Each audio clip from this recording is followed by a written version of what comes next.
ನಮ್ಮ ಲೋಕಸಭಾ ಸದಸ್ಯರು ಇದರಲ್ಲಿ ಹಿನ್ನಡೆ ಇದ್ದಾರೆ. ತಮಿಳುನಾಡಿನವರು ನಮ್ಮ ನೀರನ್ನು ಕಬಳಿಸಲಿಕ್ಕೆ ಅವರು ಎಲ್ಲ ಒಗ್ಗಟ್ಟಾಗಿ ಎಲ್ಲ ರಾಜಕೀಯ ಪಕ್ಷಗಳು ಒಗ್ಗಟ್ಟಾಗಿ ಆ ಕಾರ್ಯತಂತ್ರವನ್ನು ಮಾಡ್ತಾ ಇರ್ತಾರೆ. ಅವರು ಯಾವುದೇ ಕಾರಣಕ್ಕೂ ಬಂದನ್ನು ವಾಪಸ್ ತಗೊಳ್ಳಲ್ಲ ಅಂತ ಮಾತನ್ನು ಹೇಳ್ತಾ ಇದ್ದಾರೆ. ನಾವು ಇವಾಗಲೂ ಸಹ ನಿಮ್ಮ ಮುಖಾಂತರ ಮನವಿಯನ್ನು ಮಾಡ್ತಾ ಇದ್ದೀವಿ. ಕಾವೇರಿಗಾಗಿ ಒಂದೇ ವಾರದಲ್ಲಿ 2 ಬಂದು ಆಗಿದೆ. 2 ಬಂದು ಸಹ ಜನ ಸಪೋರ್ಟ್ ಮಾಡಿದ್ದಾರೆ. ಇವರು ಸರ್ಕಾರ ಅಧಿಕಾರಕ್ಕೆ ಬಂದ ಮೇಲೆ ಅವರ ವ್ಯವಸ್ಥೆ ಅವರ ಮೋಜು ಮಸ್ತಿಗಳೇ ಬೇರೆ ಆಗಿರ್ತವೆ. CM ಆಗಲಿ ಅಥವಾ ಪ್ರಧಾನಮಂತ್ರಿಗಳಾಗಲಿ ನಾವು ಮಾಡ್ತಾ ಇರೋದು ನಮ್ಮ ಮನೆ ಕೆಲಸ ಇಲ್ಲ. ನಮಗೆಲ್ಲರಿಗೂ ಉದ್ಯೋಗ ಇದೆ, ಬೇರೆ ಉದ್ಯೋಗಗಳಿದ್ದಾವೆ. ಅಥವಾ ಕನ್ನಡದ ಹೇಳಿ ಯಾರೋ ಮನೆ ಬಾಗಿಲಿಗೆ ಹೋಗಬೇಕಾಗಿರುವಂಥ ಅವಶ್ಯಕತೆ ಇಲ್ಲ. ಅಥವಾ CM ಹತ್ರ ಇಲ್ಲಿ ತನಕ ನಾವು ಫಂಡ್ ಕೇಳಲಿಕ್ಕೆ ಹೋಗಿಲ್ಲ, ಯಾರ ಹತ್ರ ನಾನು ದುಡ್ಡಿಗೆ ಹೋಗಿಲ್ಲ. ಕಾವೇರಿ ಮಳೆ ಬರದೇ ಇರುವಂಥ ಸಂದರ್ಭದಲ್ಲಿ ಡ್ಯಾಮ್ಗಳಲ್ಲಿ ನೀರಿರದೆ ಇದ್ದಂಥ ಸಂದರ್ಭದಲ್ಲಿ ಮೊದಲನೇದಾಗಿ ಬಂದ್ ಕರೆ ಕೊಟ್ಟಿರುವಂಥದ್ದು ನಾವೇನೆ. ವಾಟಾಳ್ ನಾಗರಾಜ್ ಅವರ ನಾಯಕತ್ವದಲ್ಲಿ ಇಡೀ ರಾಜ್ಯವನ್ನು ಬಂದ್ ಮಾಡ್ತೀವಿ ಅಂತ ಹೇಳಿರುವಂಥದ್ದು ನಾವೇನೆ. ಆ ಹೇಳುವಾಗ ಸಭೆ ನಡೆದಂಥ ಸಂದರ್ಭದಲ್ಲಿ ಇನ್ನೂ ಅನೇಕ ಮಾತುಗಳನ್ನು ಹೇಳಿದ್ದೀವಿ. ಕಾವೇರಿ ಮಳೆ ಬಂದು ನೀರು ತುಂಬಿದರೆ ಬಂದನ್ನು ಕರೆಯಲ್ಲ ಅನ್ನುವಂಥ ಮಾತನ್ನು ಹೇಳಿದ್ದೀವಿ. ಸರ್ಕಾರ ನೀರು ಬಿಟ್ಟಿಲ್ಲ ಅಂತ ಹೇಳಿದರೆ ಬಂದನ್ನು ಕರೆಯಲ್ಲ ಅನ್ನುವಂಥ ಮಾತನ್ನು ಸಹ ಅವತ್ತು ಘೋಷಣೆಯನ್ನು ಮಾಡಿದ್ದೀವಿ. ಇವತ್ತಿನ ಪರಿಸ್ಥಿತಿಯಲ್ಲಿ ಕಾವೇರಿ ಒಳಹರಿವು ಜಾಸ್ತಿ ಆಗಿರೋದ್ರಿಂದ CWMA ಮತ್ತೆ ನೀರನ್ನು ಬಿಡಲಿಕ್ಕೆ ಒತ್ತಾಯವನ್ನು ಮಾಡ್ತಾ ಇರೋದನ್ನ ನಾವು ತೀವ್ರವಾಗಿ ನಾವು ಸಂಘಟನೆಯ ಪದಾಧಿಕಾರಿಗಳೆಲ್ಲ ಸೇರಿ ವಿರೋಧವನ್ನು ಮಾಡ್ತಾ ಇದ್ದೀವಿ. ಅದರ ಜೊತೆಯಲ್ಲಿ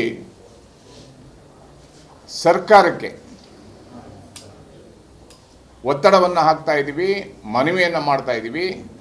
ರಾಮಲಿಂಗಾರೆಡ್ಡಿ ಅವರು ಇವಾಗಲೇ ಘೋಷಣೆಯನ್ನು ಮಾಡಿದ್ದಾರೆ. ಯಾವುದೇ ಕಾರಣಕ್ಕೂ ನೀರನ್ನು ಬಿಡಲ್ಲ, ಸುಪ್ರೀಂ ಕೋರ್ಟ್ ಹೋಗ್ತೀವಿ, ಕನ್ನಡಿಗರ ಹಿತವನ್ನು ಕಾಯ್ತೀವಿ ಅನ್ನುವಂಥ ಮಾತನ್ನು ಹೇಳಿದ್ದಾರೆ. ಮಾನ್ಯ ಮುಖ್ಯಮಂತ್ರಿಗಳು ನೀರನ್ನು ಬಿಡಲ್ಲ, ಕರ್ನಾಟಕದ ಹಿತವನ್ನು ಕಾಪಾಡ್ತೀವಿ ಅನ್ನುವಂಥ ಮಾತನ್ನು ಹೇಳಿದ್ದಾರೆ. ಆದರೂ ಸಹ ನಮ್ಮ ಲೋಕಸಭಾ ಸದಸ್ಯರು ಮತ್ತು ನಮ್ಮ ಸರ್ಕಾರ ಮತ್ತು ನಮ್ಮ ಅಧಿಕಾರಿಗಳು ನಿರ್ಲಕ್ಷ್ಯದಿಂದ ನಮಗೆ ನಿರಂತರವಾಗಿ ಅನ್ಯಾಯ ಆಗ್ತಾ ಇದೆ. ಬೆಂಗಳೂರು ನಗರ ಇವತ್ತು ದಿನನಿತ್ಯ ಬೆಳೀತಾ ಇದೆ. ಅಪಾರ್ಟ್ಮೆಂಟ್ಗಳು ಎತ್ತರಕ್ಕೆ ಮತ್ತು ಜಾಸ್ತಿ ಅಪಾರ್ಟ್ಮೆಂಟ್ಗಳು ಬರ್ತಾ ಇರೋದ್ರಿಂದ ನೀರಿನ ಸಮಸ್ಯೆ ನಿಜವಾಗ್ಲೂ ಬೆಂಗಳೂರು ನಗರ ಮತ್ತು ಕನ್ನಡಿಗರಿಗೆ ಆಗ್ತಾ ಇದೆ. ಇಂಥ ಸಂದರ್ಭದಲ್ಲಿ ಪ್ರಧಾನಿಯವರ ಮಧ್ಯಸ್ಥಿಕೆಯನ್ನು ತರೋದ್ರ ಮುಖಾಂತರ, ಸರಿಯಾಗಿ ವಾದವನ್ನು ಮಂಡಿಸೋದ್ರ ಮುಖಾಂತರ ಸುಪ್ರೀಂ ಕೋರ್ಟಲ್ಲಿ ಕನ್ನಡಿಗರಿಗೆ ನ್ಯಾಯವನ್ನು ಒದಗಿಸಬೇಕು ಅನ್ನುವಂಥ ಒತ್ತಾಯವನ್ನು ಮಾಡ್ತಾ ಇದ್ದೀವಿ. ವಾಟಾಳ್ ಅವರ ಎಲ್ಲ ಹೋರಾಟಗಳಿಗೂ ನಮ್ಮ ಬೆಂಬಲವನ್ನು ಕೊಟ್ಟಿದ್ದೀವಿ. ವಾಟಾಳ್ ಹೋರಾಟದ ಬಗ್ಗೆ ಎರಡೇ ಮಾತಿಲ್ಲ, ಅವರಿಗೆ ಎಲ್ಲ ಸಂದರ್ಭದಲ್ಲೂ ಬಂದ್ಗೆ ನಾವು ಬೆಂಬಲವನ್ನು ಕೊಟ್ಟಿದ್ವಿ. ಆದರೆ ಇವತ್ತಿನ ಪರಿಸ್ಥಿತಿಯಲ್ಲಿ ವಾಟಾಳ್ ಅವರ ಹೋರಾಟಕ್ಕೆ ನಾವು ಬೆಂಬಲವನ್ನು ಕೊಡುವುದ್ರ ಮುಖಾಂತರ ಕಾವೇರಿ ನೀರಿನ ಹೋರಾಟಕ್ಕಾಗಿ, ಮೇಕೆದಾಟು ಯೋಜನೆಗಾಗಿ, ಕಳಸಾ ಬಂಡೂರಿ ಯೋಜನೆಗಾಗಿ, ಮಹದಾಯಿ ಯೋಜನೆಗಾಗಿ, ಬೆಂಗಳೂರು ನಗರದಲ್ಲಿ ವಲಸಿಗರಿಂದ ಆಗ್ತಾ ಇರುವಂಥ ಅನ್ಯಾಯದ ವಿರುದ್ಧ ನಿರಂತರವಾಗಿ ಸಂಘಟನೆ ಹೋರಾಟವನ್ನು ಮಾಡಲಿಕ್ಕೆ ನಾವೆಲ್ಲ ಕಾರ್ಯತಂತ್ರವನ್ನು ರೂಪಿಸ್ತಾ ಇದ್ದೀವಿ. ಮತ್ತು ಕಾವೇರಿ ವಿಷಯದಲ್ಲಿ ಶೀಘ್ರದಲ್ಲೇ ಮುಖ್ಯಮಂತ್ರಿಗಳನ್ನು ಭೇಟಿ ಮಾಡೋದ್ರ ಮುಖಾಂತರ ಯಾವುದೇ ಕಾರಣಕ್ಕೂ ಕಾವೇರಿ ನೀರನ್ನು ಬಿಡಬಾರ್ದು ಅನ್ನುವಂಥ ಒತ್ತಾಯವನ್ನು ನಾವು ಹಾಕ್ತೀವಿ.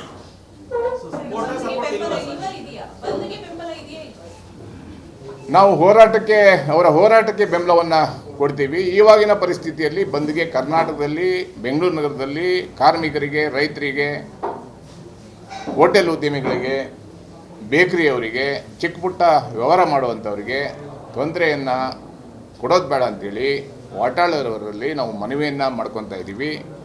ಮುಂದಿನ ದಿನಗಳಲ್ಲಿ ಎಲ್ಲ ಒಟ್ಟಿಗೆ ಸೇರಿ ಬಂದನ್ನು ಮಾಡೋಣ ಅಥವಾ ಹೋರಾಟವನ್ನು ಇನ್ನಷ್ಟು ತೀವ್ರ ಮಾಡೋಣ.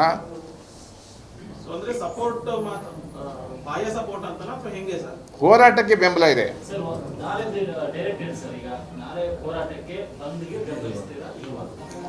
ನೋಡಿ, ವಾಟಾಳ್ ಅವರ ಹೋರಾಟಕ್ಕೆ ನಮ್ಮ ಬೆಂಬಲ ಇದೆ. ಯಾವತ್ತೂ ನಾವು ಹೋರಾಟಕ್ಕೆ ಅವರಿಗೆ ಬೆಂಬಲ ಇಲ್ಲ ಅಂತಿಲ್ಲ. ಆದರೆ ನಾಳಿನ ಪರಿಸ್ಥಿತಿಯಲ್ಲಿ ಬಂದ್ಗೆ ನಾವು ಯಾರೂ ಬೆಂಬಲ ಕೊಡೋಕ್ಕೆ ಆಗ್ತಾ ಇಲ್ಲ. ಇವತ್ತಿನ ಪರಿಸ್ಥಿತಿಯಲ್ಲಿ ತುಂಬ ಕಷ್ಟ ಇದೆ. ನಾವೆಲ್ಲ ಯೋಚನೆಯನ್ನು ಮಾಡಬೇಕಾಗಿದೆ, ಮುಂದೆ ತೀರ್ಮಾನಗಳನ್ನು ತಗೋಬೇಕಾಗುತ್ತೆ. ಒಂದು ಹೋರಾಟ, ಒಂದು ಬಂದ್ ಕರಿಬೇಕಾದ್ರೆ ಎಲ್ಲ ಸಂಘಟನೆಯವ್ರನ್ನು ವಿಶ್ವಾಸಕ್ಕೆ ತಗೋಬೇಕಾಗುತ್ತೆ. ಅಲ್ಲ, ನಾವು ಇಲ್ಲ ನಾವು ಯಾವಾಗಲೂ ವಾಟಾಳ್ ಅವರ ಹೋರಾಟಕ್ಕೆ ಯಾವಾಗಲೂ ನಮ್ಮ ಬೆಂಬಲ ಇದೆ. ಬೆಂಬಲ ಇಲ್ಲ ಅಂತ ಹೇಳಿಲ್ಲ, ಅವ್ರ ಜೊತೆ ಹೋರಾಟ ಮಾಡಿದ್ದೀವಿ, ಎಲ್ಲ ಹೋರಾಟದಲ್ಲೂ ಇದ್ದೀವಿ. ಅವರು ಕನ್ನಡದ ಪರವಾಗಿರುವಂಥ ದೊಡ್ಡ ಶಕ್ತಿ, ಕರ್ನಾಟಕದ ಶಕ್ತಿ. ಅವ್ರ ವಿರುದ್ಧ ನಾವು ಮಾತಾಡಲ್ಲ. ಅವರೆಲ್ಲ ಹೋರಾಟಗಳಿಗೆ ಬೆಂಬಲವನ್ನು ಕೊಟ್ಟಿದ್ವಿ. ಆದರೆ ನಾಳೆ ಬಂದಿನ ಬಗ್ಗೆ ವಾಟಾಳ್ ಅವರಿಗೆ ನಾವು ಮನವಿಯನ್ನು ಮಾಡ್ತಾ ಇದ್ದೀವಿ. ಬಂದನ್ನು ಮುಂದಿನ ದಿನಗಳಲ್ಲಿ ಹಾಕಿ ಅಥವಾ ಇನ್ನೊಂದು ರೀತಿ ಸರ್ಕಾರದ ಮೇಲೆ ಒತ್ತಡವನ್ನು ಹೇರಲಿಕ್ಕೆ ಹೋರಾಟವನ್ನು ಪ್ರಾರಂಭ ಮಾಡಿ ನಿಮ್ಮ ಜೊತೆಲಿ ನಾವು ಕೈ ಜೋಡಿಸ್ತೀವಿ ಅನ್ನೋಂಥ ಮಾತನ್ನು ಹೇಳಿಕ್ಕೆ ಇಷ್ಟ.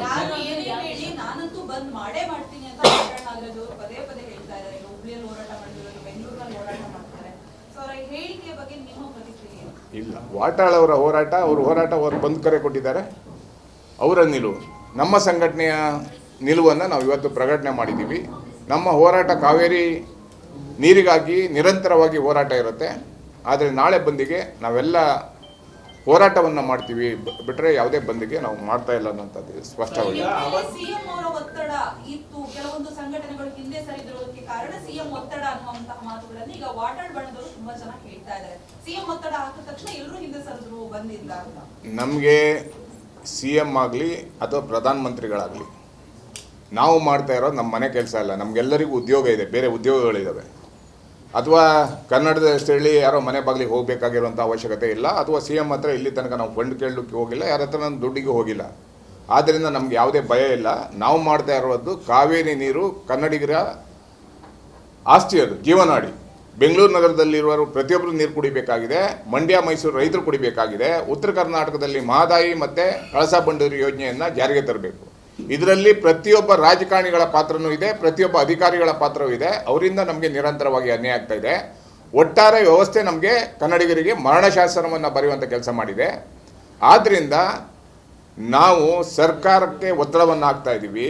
ಯಾರ ಒತ್ತಡನೂ ಇಲ್ಲ ಇದರಲ್ಲಿ.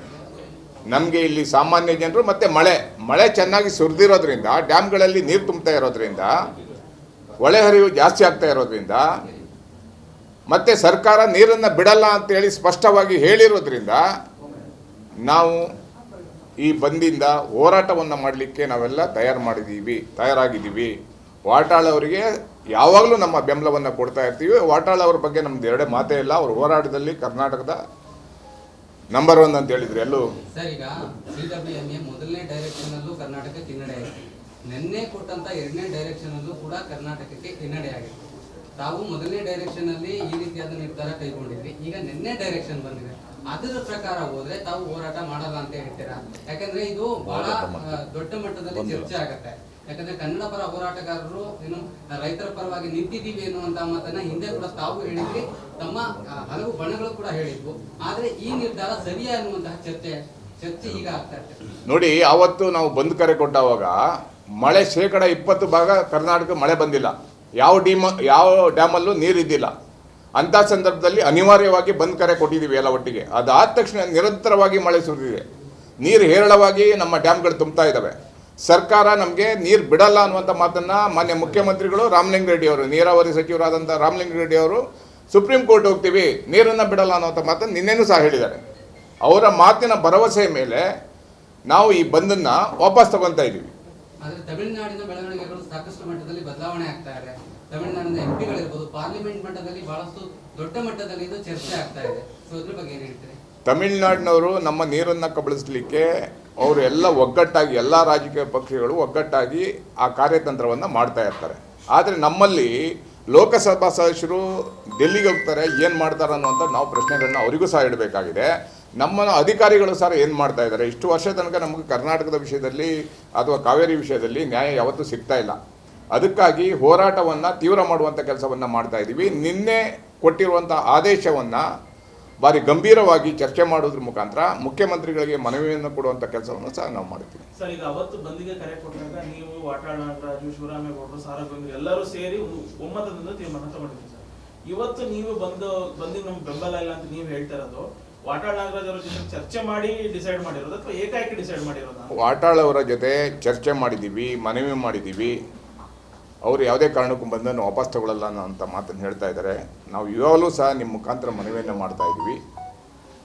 ಈ ಸಂದರ್ಭದಲ್ಲಿ ಬೇಡ, ಮುಂದೆ ಕರೀರಿ, ನಾವು ನಿಮ್ಮ ಜೊತೆ ಕೈ ಜೋಡಿಸ್ತೀವಿ. ಕನ್ನಡಿಗರಿಗಾಗಿ, ಕರ್ನಾಟಕಕ್ಕಾಗಿ ನಿಮ್ಮ ಅಗತ್ಯತೆ ಮತ್ತು ನಿಮ್ಮ ಹೋರಾಟದ ಅಗತ್ಯತೆ ಇದೆ. ನಿಮ್ಮ ಜೊತೆ ನಾವು ಯಾವಾಗಲೂ ಸದಾ ನಿಮ್ಮ ಜೊತೆ ಇಲ್ಲಿ ಇರ್ತೀವಿ ಅನ್ನೋಂಥ ಮಾತನ್ನು ಮತ್ತೊಮ್ಮೆ ಹೇಳ್ತೀವಿ.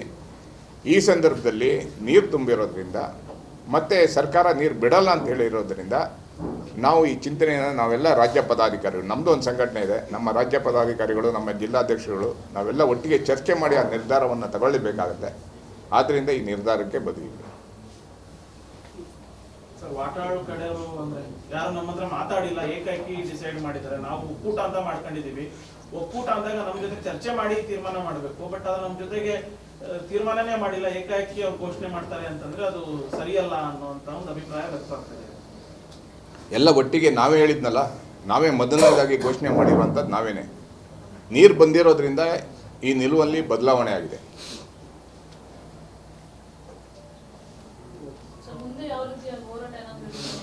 ಖಂಡಿತವಾಗಲೂ ಹೋರಾಟ ನೀರು ಬಿಟ್ಟರೆ ಖಂಡಿತವಾಗಲೂ ರೈತರ ಜೊತೆಯಲ್ಲಿ, ಕನ್ನಡಿಗರ ಜೊತೆಯಲ್ಲಿ ಹೋರಾಟಕ್ಕೆ ಸದಾ ಸಿದ್ಧವಾಗಿರ್ತೀವಿ. ಹೋರಾಟವನ್ನು ತೀವ್ರಗೊಳಿಸುವಂಥ ಕೆಲಸವನ್ನು ಮಾಡ್ತೀವಿ. ಈಗ ಸರ್ಕಾರದ ಕಾನೂನಿನ ಹೋರಾಟದ ಬಗ್ಗೆ ತಮಗೆ ನಂಬಿಕೆ ಇದೆಯಾ? ಸರ್ಕಾರದ ಕಾನೂನಿನ ಹೋರಾಟದ ಬಗ್ಗೆ ತಮಗೆ ನಂಬಿಕೆ ಇದೆಯಾ ಅಂತ ಹೇಳಿ ಸುಪ್ರೀಂ ಕೋರ್ಟ್ ಹೋಗ್ತೀವಿ ಅಂತ ಹೇಳ್ತಿದ್ದಾರೆ. ಅಲ್ಲ, ಹೋಗಲೇಬೇಕಲ್ವಾ? ಸರ್ಕಾರದ ಮೇಲೆ ನಂಬಿಕೆ ಇಡಲೇಬೇಕು. ನಮ್ಮ ಸರ್ಕಾರ ಅಂದಮೇಲೆ ನಾವು ನಂಬಿಕೆ ಇಡಲೇಬೇಕು. ಕೇಂದ್ರ ಸರ್ಕಾರ ಅಂದ್ರೆ ನಂಬಿಕೆ ಇಡಲೇಬೇಕು. ನಮ್ಮ ಲೋಕಸಭಾ ಸದಸ್ಯರು ಇದರಲ್ಲಿ ಹಿನ್ನಡೆ ಇದ್ದಾರೆ. ಅವರ ಮನೆಗಳಿಗೂ ಮುತ್ತಿಗೆ ಹಾಕುವಂಥ ಕೆಲಸವನ್ನು ನಾವು ಮಾಡಬೇಕಾಗುತ್ತೆ. ಕಾವೇರಿ ವಿಷಯದಲ್ಲಿ ನೀವು ಪ್ರಧಾನಿಯವರ ಮಧ್ಯಸ್ಥಿಕೆ ತರಬೇಕು. ಕೇಂದ್ರ ಸರ್ಕಾರಕ್ಕೆ ಒತ್ತಡವನ್ನು ಹೇರಬೇಕನ್ನುವಂಥ ಒತ್ತಡವನ್ನು ನಾವು ಹೇರಲಿಕ್ಕೆ ಚರ್ಚೆಯನ್ನು ಮಾಡ್ತಾ ಇದ್ದೀವಿ. ನಾಳೆ ಹೋಗಿ ಪ್ರತಿಭಟನೆ ಆದರೂ ಇರುತ್ತಾ? ನಾಳೆ ಪ್ರತಿಭಟನೆಗೆ ನಾವು ಇನ್ನೂ ಚರ್ಚೆ ಮಾಡಿ ಅಂತ ತಿಳಿಸ್ತೀವಿ. ಕಳೆದ ಎಲ್ಲ ಬಂದ್ಗಳಿಗಿಂತ ಮತ್ತು ಈ ಬಂದ್ ಎಷ್ಟು ವಿಶೇಷವಾಗಿರುತ್ತೆ, ವಿಭಿನ್ನವಾಗಿದೆ.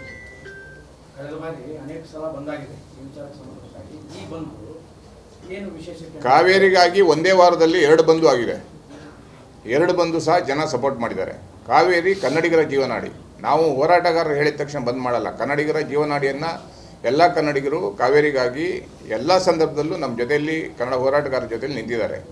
ಇವತ್ತು ಮಳೆ ಬರ್ತಾ ಇದೆ ಹೇರಳವಾಗಿ. ಬೆಂಗಳೂರಲ್ಲೂ ಮಳೆ ಇದ್ದಿಲ್ಲ, ಬೋರ್ಗಳೆಲ್ಲ ಒಣಗಿದ್ದು. ಆದರೆ ಇವತ್ತು ಸಹ ಮಳೆ ಬರ್ತಾ ಇದೆ.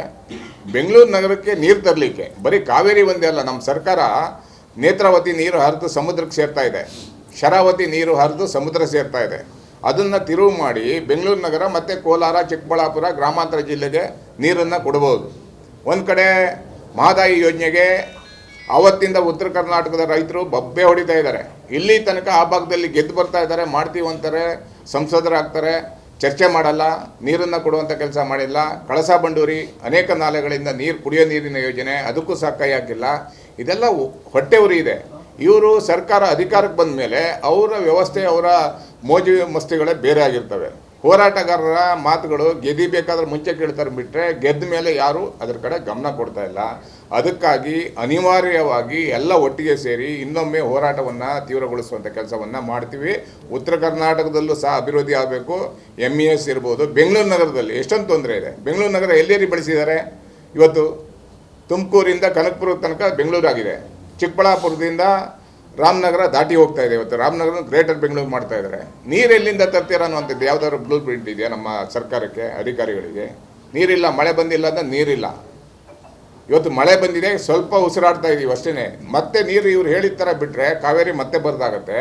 ಅದಕ್ಕಾಗಿ ಹೋರಾಟವನ್ನು ತೀವ್ರಗೊಳಿಸುವಂಥ ಕೆಲಸವನ್ನು ನಾವು ಮಾಡ್ತೀವಿ. ಸರ್, ಈಗ ಬೆಳಗ್ಗೆ 6 ಗಂಟೆ, ನಾಳೆ ಬೆಳಗ್ಗೆ ವಾಟಾಳ್ ನಾಗರಾಜು ಹೇಳಿರೋ ಪ್ರಕಾರ ಬೆಳಗ್ಗೆ 6 ಗಂಟೆಯಿಂದ ಸಂಜೆ 6 ಗಂಟೆ ತನಕ ಒಂದ್ ಕಡೆ ವಾಟಾಳ್ ನಾಗರಾಜು ಬಂದಿದೆ ಅಂತಾರೆ, ನೀವು ಬಂದ್ ಮಾಡೋದು ಬೇಡ ಅನ್ನುವಂತ ಮಾತನ್ನ ಹೇಳ್ತಾರೆ. ಆದ್ರೆ ರಾಜ್ಯದ ಜನರಿಗೆ ಒಂದಷ್ಟು ಗೊಂದಲ ಇದೆ ಸರ್, ಬಂದಿರೋದು ಅಂತ ಜನರಿಗೆ ಏನ್ ಹೇಳ್ತೀರಾ?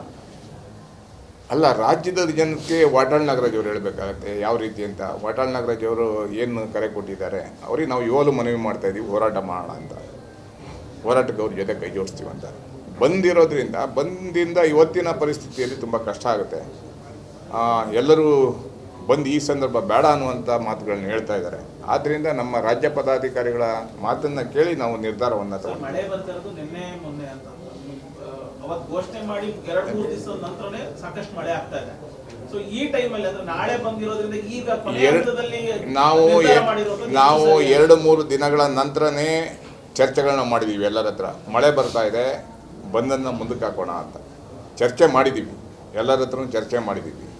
ಕೊನೆ ತನಕ ವಾಟಾಳ್ ಅವರು ಬಂದನ್ನು ವಾಪಸ್ ಪಡಿಬೋದು ಅನ್ನುವಂಥದ್ದು ನಮ್ಮ ನಿರೀಕ್ಷೆ ಇತ್ತು. ಇವತ್ತು ಬೆಳಿಗ್ಗೆ ತನಕ ನಿರೀಕ್ಷೆ ಇತ್ತು ಪಡಿತಾರೆ ವಾಪಸ್ ಅನ್ನುವಂಥದ್ದು. ಪ್ರೆಸ್ ಮೀಟ್ ಆದ್ಮೇಲೆ ಏನಾದ್ರು ವಾಟಾಳ್ ಮನವೊಲಿಸೋ ಕೆಲಸ ಖಂಡಿತವಾಗಲೂ ವಾಟಾಳ್ ಅವರ ಹತ್ರ ಮಾತಾಡುವಂಥ ಕೆಲಸ, ಮನವೊಲಿಸುವಂಥ ಕೆಲಸ ಇನ್ನೂ ಸಹ ಮಾಡ್ತೀವಿ. ಬಟ್ ಅದು ಯಾವ ರೀತಿ ಆಗುತ್ತೆ ಅನ್ನುವಂಥದ್ದು ಹೇಳೋಕ್ಕಾಗಲ್ಲ.